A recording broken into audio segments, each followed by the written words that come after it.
Amós, capítulo 1.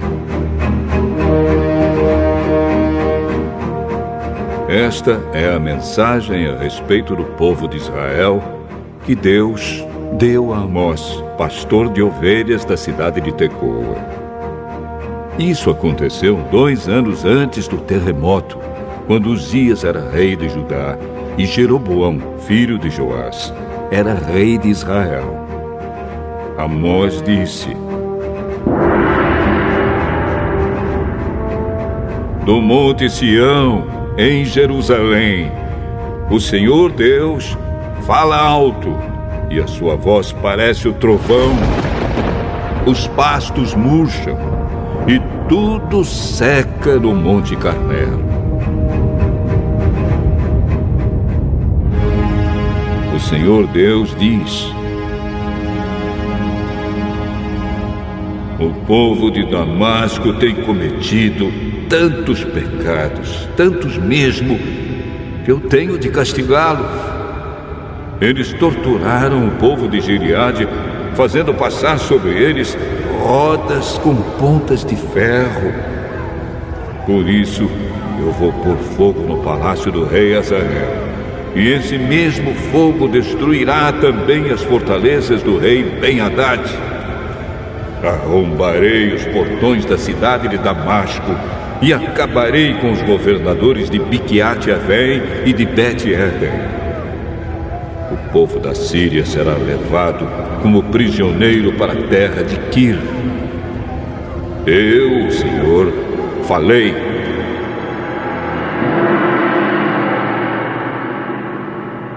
O Senhor Deus diz: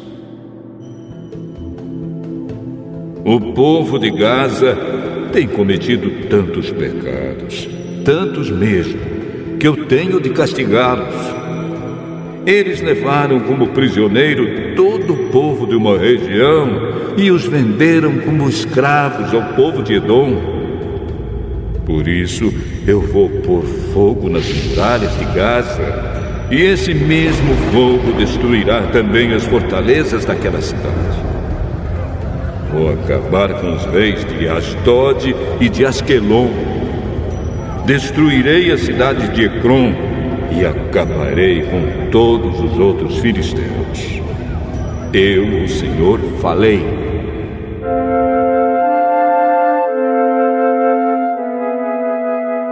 O Senhor Deus diz: o povo de Tiro tem cometido tantos pecados, tantos mesmo, que eu tenho de castigá-los. Levaram como prisioneiro para Edom todo o povo de uma região com o qual tinham feito um acordo de amizade. Por isso, eu vou pôr fogo nas muralhas de Tiro, e esse mesmo fogo destruirá também as fortalezas daquela cidade.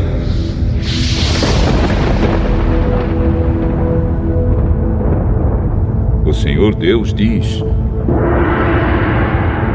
o povo do país de Edom tem cometido tantos pecados, tantos mesmo, que eu tenho de castigá-los.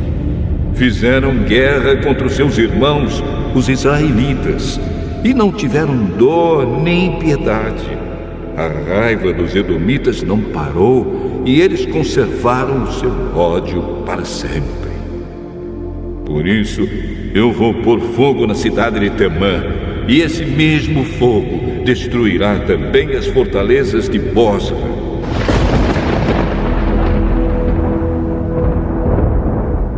O Senhor Deus diz: o povo do país de Amon tem cometido tantos pecados, tantos mesmo, que eu tenho de castigá-los. Na guerra para conquistar mais terras na região de Gileade, eles rasgaram as barrigas de mulheres grávidas. Por isso, eu vou pôr fogo nas muralhas de Rabá, e esse mesmo fogo destruirá também as fortalezas daquela cidade. Haverá batalhas violentas e gritos de homens lutando. O rei e as autoridades serão levados como prisioneiros. Eu, o Senhor, falei.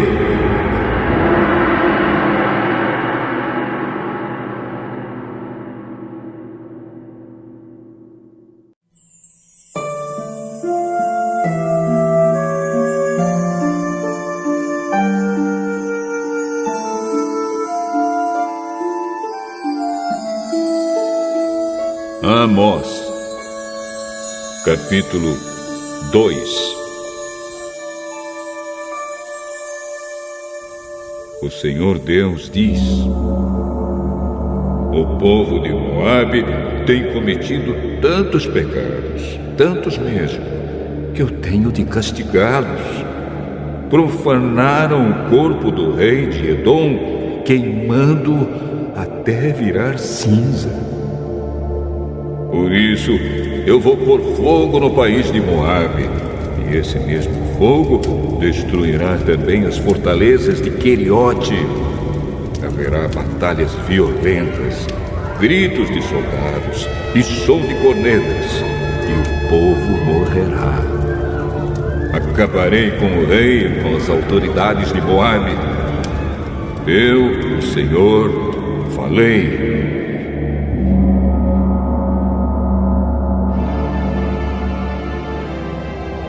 O Senhor Deus diz: o povo de Judá tem cometido tantos pecados, tantos mesmo, que eu tenho de castigá-los. Eles rejeitaram a minha lei e desobedeceram aos meus mandamentos. Adoraram os mesmos deuses falsos que os seus antepassados adoraram. Por isso, eu vou pôr fogo na terra de Judá, e esse mesmo fogo destruirá as fortalezas de Jerusalém. O Senhor Deus diz: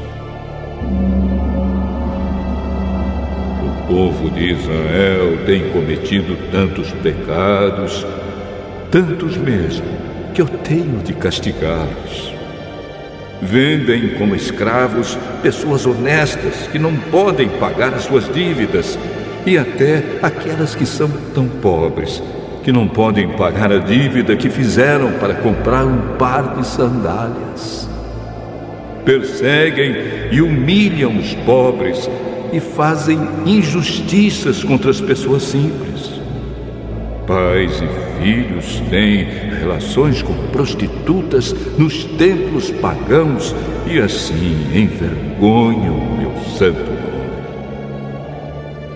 Perto de qualquer altar pagão, eles se assentam sobre roupas que receberam como garantia de pagamento de dívidas e comem dos sacrifícios oferecidos aos ídolos.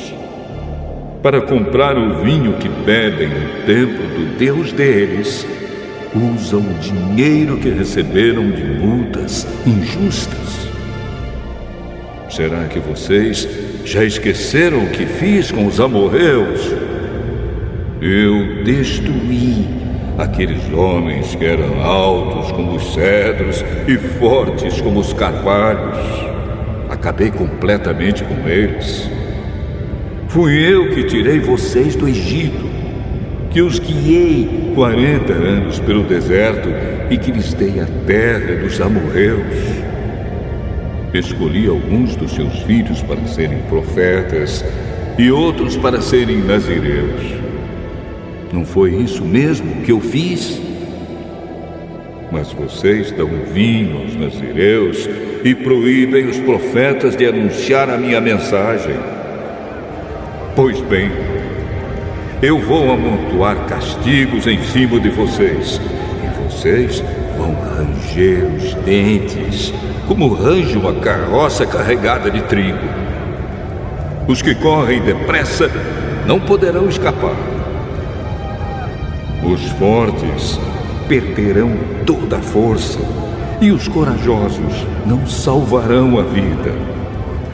Os homens armados de arcos e flechas não vencerão e não escaparão com vida nem os que fugirem a pé, nem os que fugirem montados a cavalo. Naquele dia Até os soldados mais valentes jogarão fora suas armas e fugirão. Eu, o Senhor, estou falando.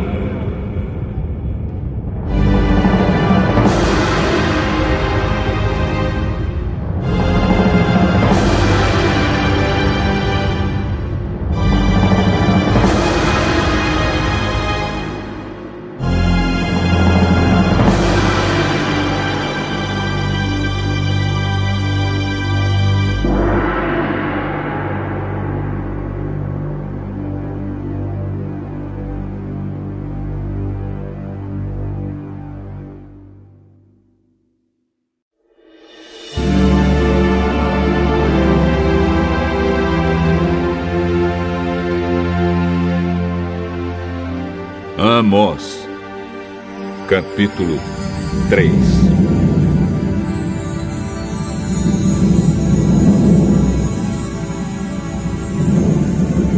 Povo de Israel, escute o que o Senhor Deus disse a respeito de vocês, o povo que Ele tirou do Egito. No mundo inteiro, vocês são o único povo que eu escolhi para servir. Por isso, tenho de castigá-los por causa de todos os pecados que vocês cometeram. Por acaso, duas pessoas viajam juntas sem terem combinado antes? Será que o leão ruge na floresta sem ter achado algum animal para caçar? Será que o leão novo fica rosnando na caverna se não tiver pegado nada? Será que um passarinho cai numa armadilha que não estava armada? Será que uma armadilha se desarma sem ter pegado algum animal? Quando tocam a corneta de alarme, será que o povo não fica com medo? Por acaso, cai alguma desgraça sobre uma cidade sem que o Senhor Deus a tenha feito acontecer? Por acaso o Senhor Deus faça alguma coisa sem revelar aos seus servos, os profetas? Quando o leão ruge, quem não fica com medo? Quando o Senhor Deus fala, quem não anuncia a sua mensagem? Anunciem nos palácios de Asdod e do Egito o seguinte: reúnam-se nos montes que ficam ao redor de Samaria e vejam a desordem que existe na cidade e os crimes que lá são cometidos.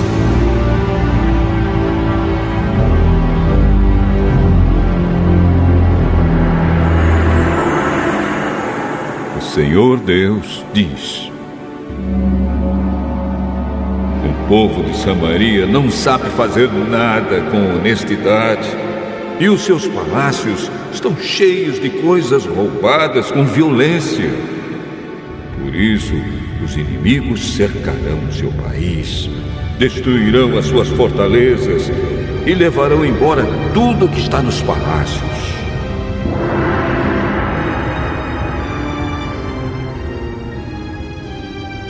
O Senhor Deus diz: quando um leão pega uma ovelha, às vezes o pastor somente consegue salvar 2 pernas ou uma orelha. Assim também serão salvos somente alguns moradores de Samaria, que agora descansam em camas de luxo. Escutem o que eu digo e acusem o meu povo, os descendentes de Jacó, diz Deus, o Senhor Todo-Poderoso. Quando eu castigar o povo de Israel por causa dos seus pecados, destruirei os altares de Betel. As 4 pontas de todos os altares serão quebradas e cairão no chão. Destruirei as casas de inverno e as de verão, as casas luxuosas, as casas enfeitadas de marfim, todas elas serão destruídas.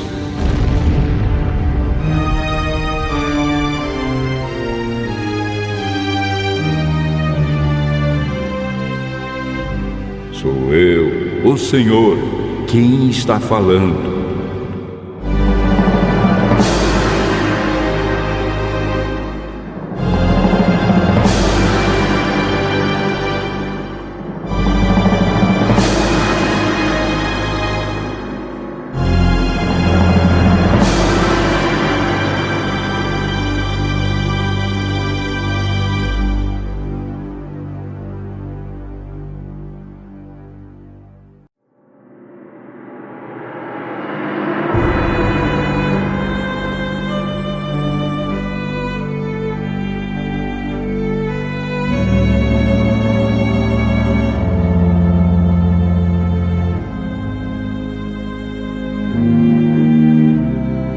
Primeira Carta de João, capítulo 1.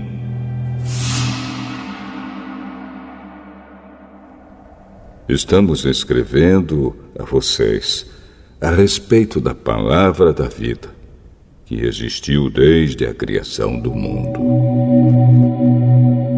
Nós a ouvimos e com os nossos próprios olhos a vimos. De fato, nós a vimos e as nossas mãos tocaram nela. Quando essa vida apareceu, nós a vimos. É por isso que agora falamos dela e anunciamos a vocês a vida eterna que estava com o Pai e que nos foi revelada. Contamos a vocês o que vimos e ouvimos, para que vocês estejam unidos conosco, assim como nós estamos unidos com o Pai e com Jesus Cristo, o seu Filho. Escrevemos isso para que a nossa alegria seja completa. A mensagem que Cristo nos deu e que anunciamos a vocês é esta: Deus é luz e não há nele nenhuma escuridão.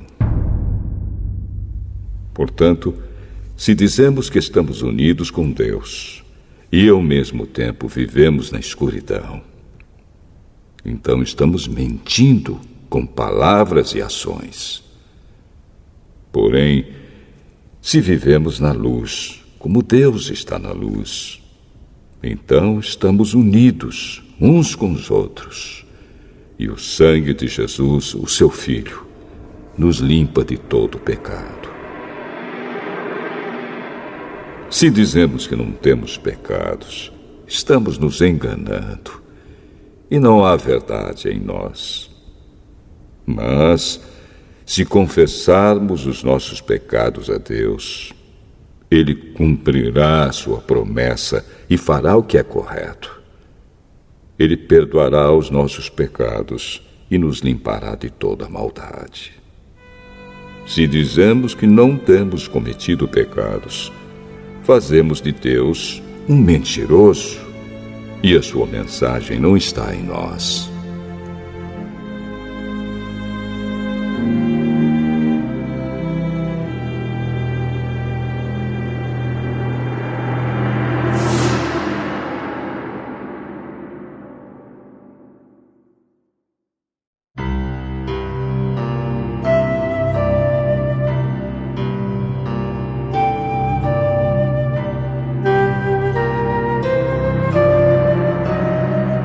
Primeira Carta de João, capítulo 2. Meus filhinhos, escrevo isso a vocês para que não pequem. Porém, se alguém pecar, temos Jesus Cristo, que faz o que é correto. Ele nos defende diante do Pai. É por meio do próprio Jesus Cristo que os nossos pecados são perdoados. E não somente os nossos, mas também os pecados do mundo inteiro. Se obedecemos aos mandamentos de Deus, então temos certeza de que o conhecemos. Se alguém diz, eu o conheço, mas não obedece aos seus mandamentos, é mentiroso e não há verdade nele.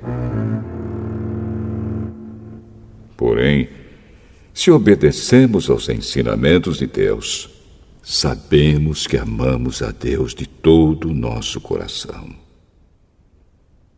É assim que podemos ter certeza de que estamos vivendo unidos com Deus. Quem diz que vive unido com Deus deve viver como Jesus Cristo viveu.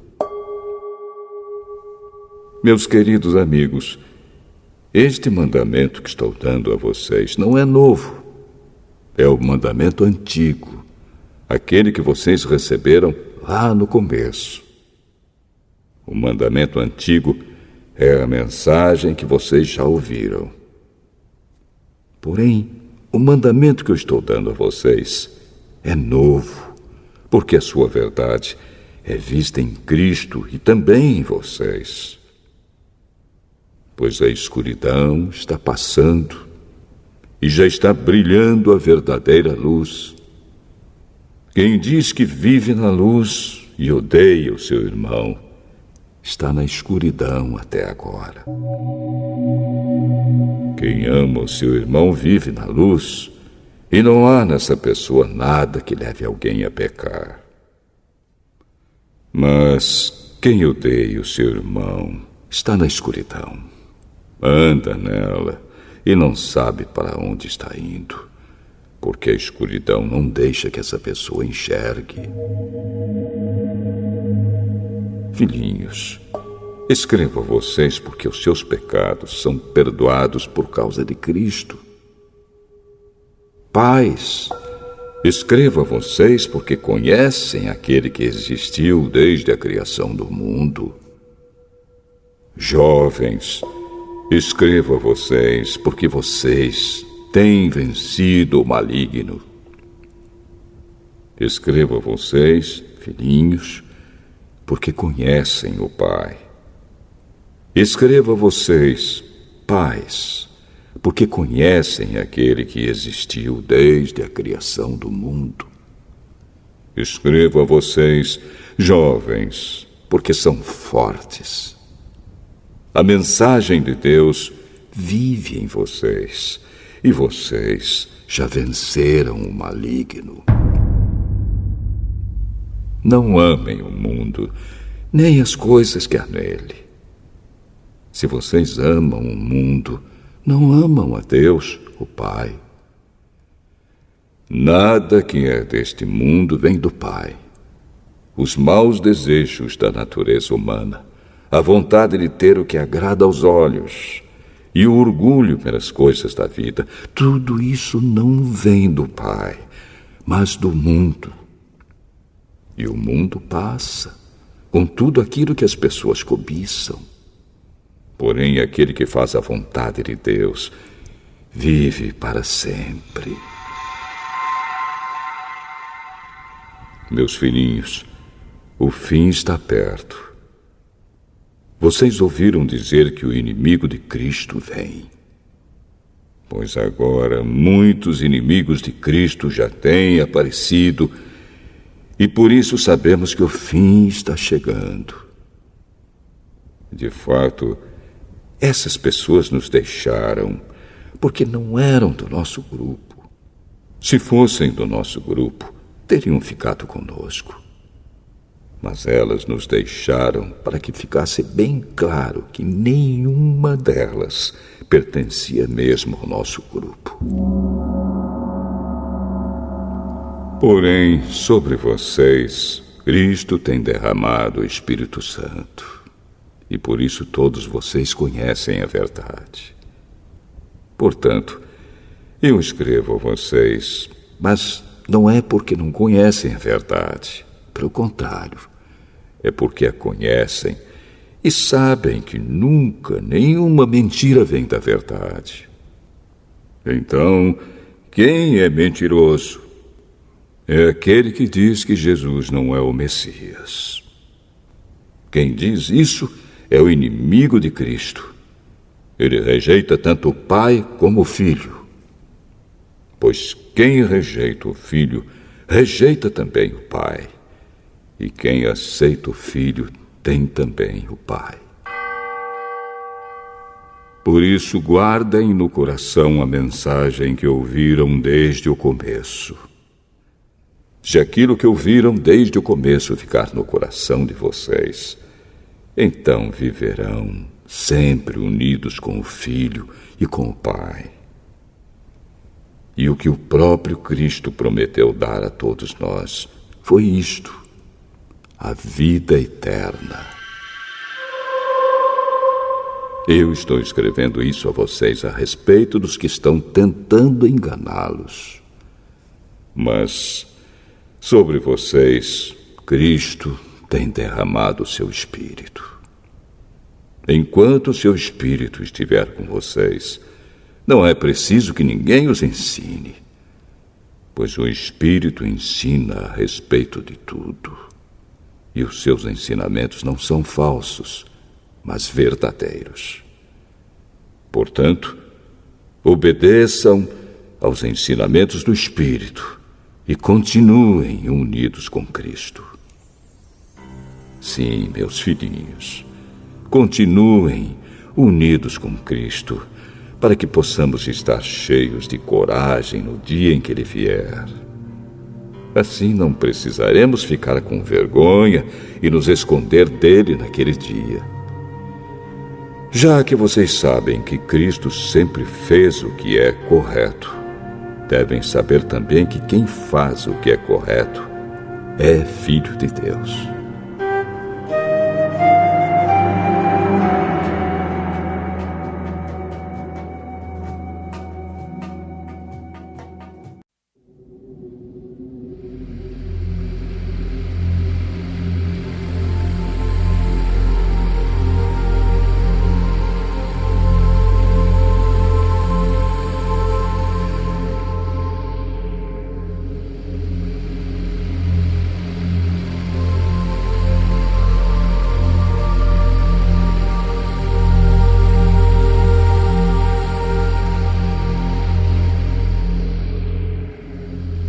Provérbios, capítulo 17.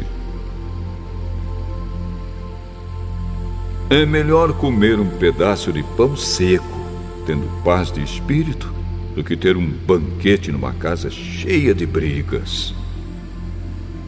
O escravo sábio mandará no filho que envergonhou o pai e também receberá uma parte da herança.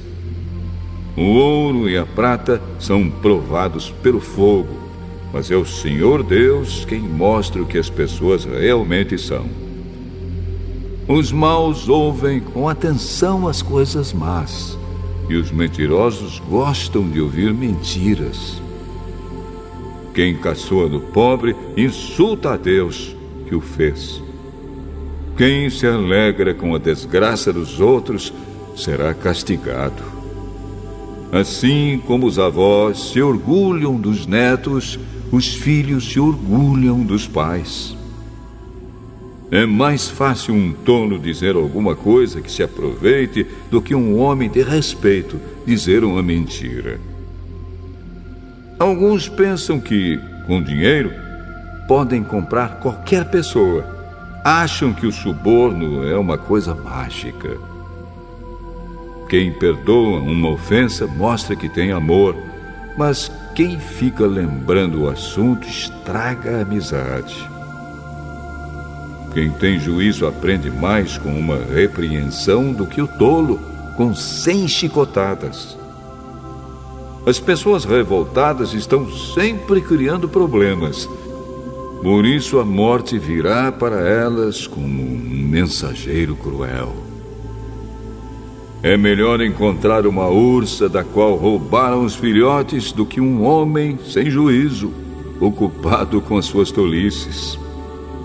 Quem paga o bem com o mal não afastará o mal da sua casa.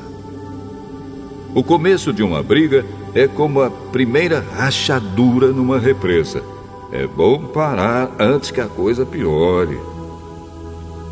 Há duas coisas que o Senhor Deus detesta: que o inocente seja condenado e que o culpado seja declarado inocente. Não adianta nada o tolo gastar dinheiro para conseguir a sabedoria, porque ele não aprende nada mesmo. O amigo ama sempre, e na desgraça ele se torna um irmão. Somente um tolo aceitaria ficar como fiador do seu vizinho. As pessoas revoltadas gostam de briga, e quem vive se gabando está correndo para a desgraça. Quem vive pensando e dizendo coisas más não pode esperar nada de bom, mas só a desgraça. O pai de filhos sem juízo só tem tristezas e sofrimentos. A alegria faz bem à saúde. Estar sempre triste é morrer aos poucos. Os juízes desonestos se vendem por dinheiro e por isso são injustos nas suas sentenças. Quem tem juízo procura sabedoria, mas o tolo não sabe o que quer. O filho sem juízo é tristeza para o seu pai e amargura para sua mãe. Não é bom multar um homem correto. Não é certo castigar os líderes honestos. Quem controla suas palavras é sábio, e quem mantém a calma mostra que é inteligente. Até um tolo pode passar por sábio e inteligente se ficar calado.